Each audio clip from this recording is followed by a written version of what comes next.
Breaking news today. Please subscribe and then check notification box to get all breaking news alerts. Since the NFL just doesn't seem to even want to stop the rapid fan loss thanks to the so-called activism of its illiterate ball-tossing employees shenanigans, the powers that be declared that this weekend there will be a My Cause, My Cleats campaign. NFL ball tossers, who hardly know how to read, write, or speak proper English, are this weekend being encouraged to wear custom cleats to highlight a cause or charity that's particularly important to the player. Most players have chosen cancer and other diseases as their cause, while others have chosen mental issue awareness issues and even feeding the needy. But we all know by now that there has to be at least one ungrateful bum that has to turn this into a political social justice statement. This time it was Rishard Matthews, who now plays for the Tennessee Titans but was a former college teammate of the ball tosser Kaepernick while he was attending Nevada. So, of course, he has to take it upon himself to defend the failed 49er quarterback. But as we all know, karma has a way of taking care of business. Matthews must have been devastated when he was unable to get onto the field this weekend with his special cleats because the Titans listed him as inactive right before the game due to a hamstring injury. Via the comeback. Kaepernick isn't employed, primarily because Kaepernick isn't very good. After starting the whole kneeling movement during the national anthem movement, which is effectively leading to the demise of the NFL, the ungrateful spoiled brat who makes $120 million per contract while being a third-rate quarterback, Kaepernick, has now taken to his knees for a whole other reason. To beg for a job. Yup. It's definitely starting to look like no one wants the drama Kaepernick started after he was benched for playing poorly for the San Francisco 49ers last year. I have received multiple notifications this morning from my phone telling me that this has been, never was, is now changing his tune and is promising to stand during the national anthem if allowed to play ball again. Convictions are easy to stand up for unless it affects your pocketbook, right cop? Poor cop. He tried being anti-American in order to deflect from the fact that he's just not that good, and definitely not $120 million good. But it backfired on him. Now no one wants to hire him because of the mess he caused. Poor thing, maybe he can play for the Somali Football League. I'm sure his girlfriend, who has ties to radical Islam, can hook him up. Is Kaepernick being blackballed by the NFL? Or is he not as good as he's been led to believe? Richard Sherman and others are concerned that nobody wants Kaepernick because the outspoken quarterback is perhaps too outspoken.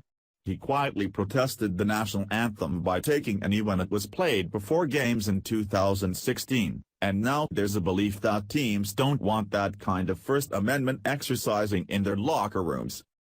I can't provide any more proof that teams aren't blackballing Kaepernick than Sherman can that teams are blackballing him.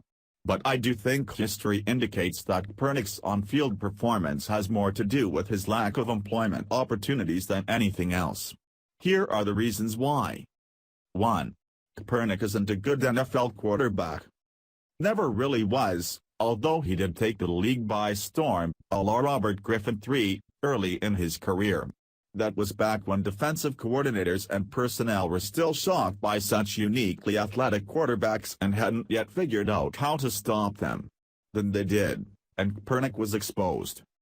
Once the league caught up to him, it became obvious that Kaepernick doesn't know how to hit secondary reads or even consistently manage an NFL offense under center. He misses too many easy passes and bails far too early on promising plays. In his last 4 seasons, Kaepernick has completed fewer than 60% of his passes, averaging just 7.1 yards per attempt. His 85.9 passer rating since the start of 2014 ranks 25th among 29 quarterbacks who have made at least 25 starts in that span. That is not a small sample. Statistically and empirically, Kaepernick hasn't performed consistently well since the 2013 playoffs. 2. Michael Vick, Greg Hardy, Adam Jones, Aldon Smith, Chris Colliver.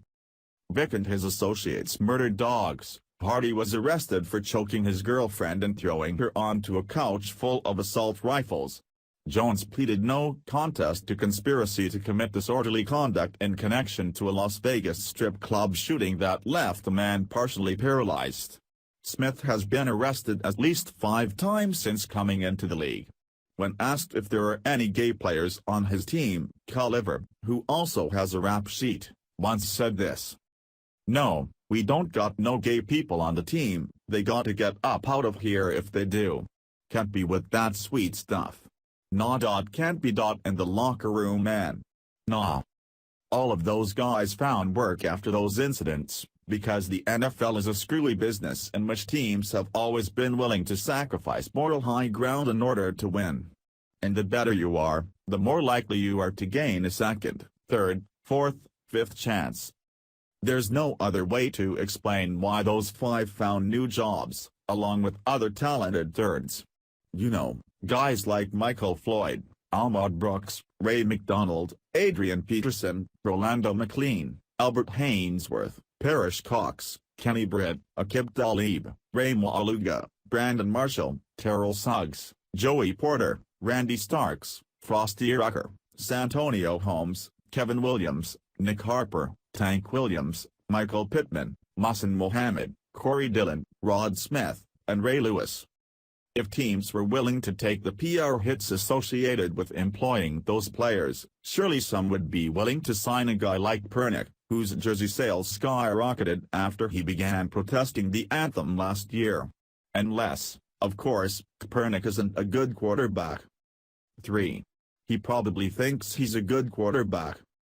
I know, Edge Manuel, Kellen Moore, Mark Sanchez, Zach Mettenberger, Brian Hoyer, Nick Foles, Colt McCoy, Josh McCown, Nate Barkley, Brandon Whedon, Scott Tolzien and Ryan Mallett all have jobs, and none of those guys are very good. In fact, I don't think anyone would argue that any of the quarterbacks I just listed are better than Kaepernick.